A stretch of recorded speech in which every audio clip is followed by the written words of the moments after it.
What if the combat drones are successfully deployed for a mission, but there is a minor room for error and unfortunately the mishap happens because of ignorance? Oops, this could be the worst moment any military force can face. The defense world is revolutionizing at an excellent pace. The significant use of drones during the war is extensively minimizing the risk for the soldiers in the battlefield. Up to the minute evidence for this revolutionizing defense, the world is the ongoing warfare between Russia and Ukraine. Both nations are predominantly engaged in air fights using their super powerful and modern combat drones, especially Ukraine's naval forces extensively utilizing drones supporting civilian resistance like Turkish-made Bayraktar TB2, which is tiny but a power pack of insane technology. Even Russia is a significant rival utilizing mighty systems like Orlan-10 and Kubla loitering munition. However, for these advancements in technology to be fortunate, there is a need for some polishing. So with the current ongoing war, using drones, engineers can grasp a few lessons and try to improve on those aspects for a better tomorrow. Let's dive deep and learn some warfare lessons so that there is no room for error in the future and all the missions are successfully concluded. The days are gone when these combat drones had limited purpose. Nowadays, these combat drones are amazingly dominating the skies. With the tiny structures, they carry out several roles, from carrying out strikes to guiding artillery and recording video, surveillance, and many such fascinating roles. But there's always room for improvement, so let's glimpse 7 lessons from the ongoing conflict which may polish up the drones and their futures. Number 1. Drones are not limited to peer or near-peer adversaries. They can be used for conflicts between advanced militaries. It's surprising to hear that warfare drones, especially Bayraktar TB2s, are a game-changer for the Ukraine in the ongoing battle. These Bayraktar TB2s were proved fatal during Nagorno-Karabakh war in 2020 and had a record of being intact for more than 2 months. Similarly, even in this war, TB2 had successfully carried out several attacks, and those had hilarious impacts like destroying and sinking Moskva, aided intelligence and reconnaissance, and also guiding Ukrainian artillery strikes. The probability is higher than the majority of the modest drones will have limited roles, but they are proved devastating while carrying out sophisticated air fights. So in the future, drones could be multi-purpose and can have more adverse effects than it has now. Number 2.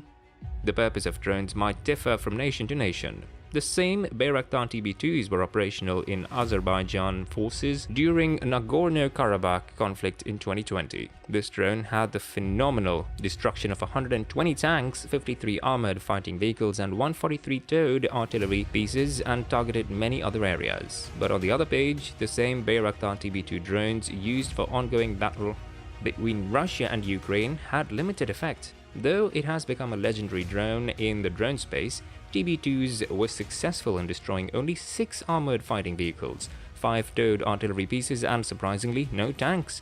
This clearly states how different both the situations are. This says the purpose of using drones during the war might differ, just like how it was different for the Azerbaijani forces and Ukraine naval forces. Here, one more thing to note is that Ukraine's smart step of using TB2 is a failure for Russians as they did not handle the situation properly. Or else the chances are they were not expecting such drone attacks from Ukrainians. Number 3, surprisingly, technology and concepts are not sufficient to counterattack the drone attacks. Military and defense systems are investing heavily in designing the most advanced and lethal drones for air fights. But is that enough? Probably not. Taking the example of the attacks by Turkish-built TB2 on Russia, most of the attacks were close to Russian vehicles, that too without the counter-drone or electronic warfare protection. This is because Russians are not well experienced in how to counterattack or destroy the drones from rivals. This problem is not unique to Russia, but most of the soldiers will be facing the issue as they are not experienced or trained enough to counterattack.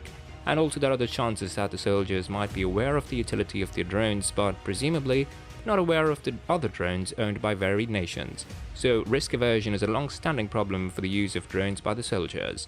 Before diving deeper to know everything about the drone lessons which can be learned with the ongoing war, make sure you subscribe to our channel to learn more about incredible drones and defense equipment that will revolutionize the defense system. Number 4. Attacking the right target is pivotal for any drone attack. The major concern with drones here is the supply will be limited up to some extent, not only with Russia, but it's a tale for every nation. Every technological, doctrinal and conceptual change affected detectors and interceptors. The effect may be positive as well as negative on the detectors and interceptors. Let's look at an example and understand it in a better way. We know most of the counter-drone systems act like a jammer and performs tasks like serving drone commands or GPS links. But with advancements in technology, drones will be autonomous and less likely to be dependent on GPS, so the chances of getting attacked will increase tremendously. So here's the problem. Which could be an appropriate target to select? A deep understanding of adversary doctrines, concepts, and technological capabilities of drones is required. The major stumbling block will be to attack a mobile asset or a steady one. Static drones can be a riskier option, as they could be installed with some counterattack sensors which can help them to counterattack easily, whereas those sensors in mobile assets seem a difficult task.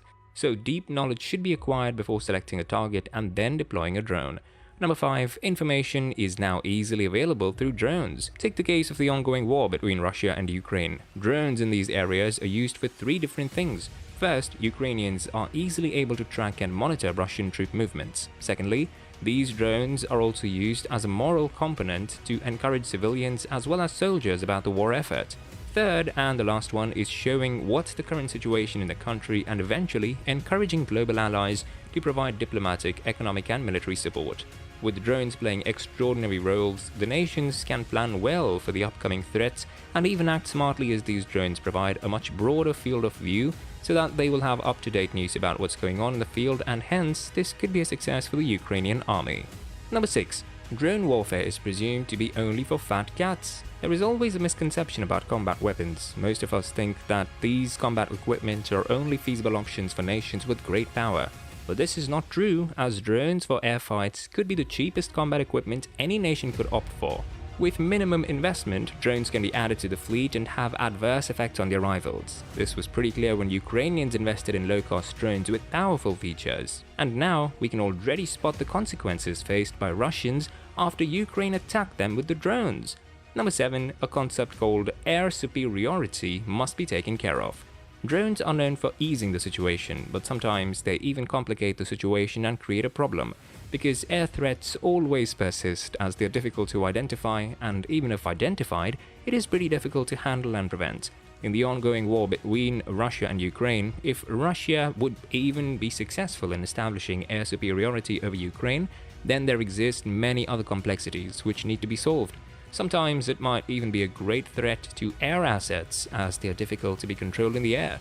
So the air superiority concept needs more attention during the war and mainly during air fights.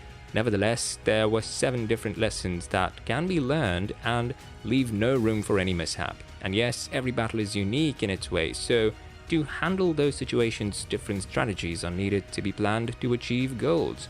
So, what are your thoughts on these 7 lessons on combat drones which need to be taken care of? Are there any other lessons other than these which need to be addressed? Do let us know your views in the comment section below. And before we wrap up, if you're interested in other fascinating things about combat drones, then make sure to check out our video on super powerful drone that destroyed Russian warship. You can check that out after this video. And if you enjoyed watching it, make sure to like, share and subscribe to our channel for more such content. See you in the next video.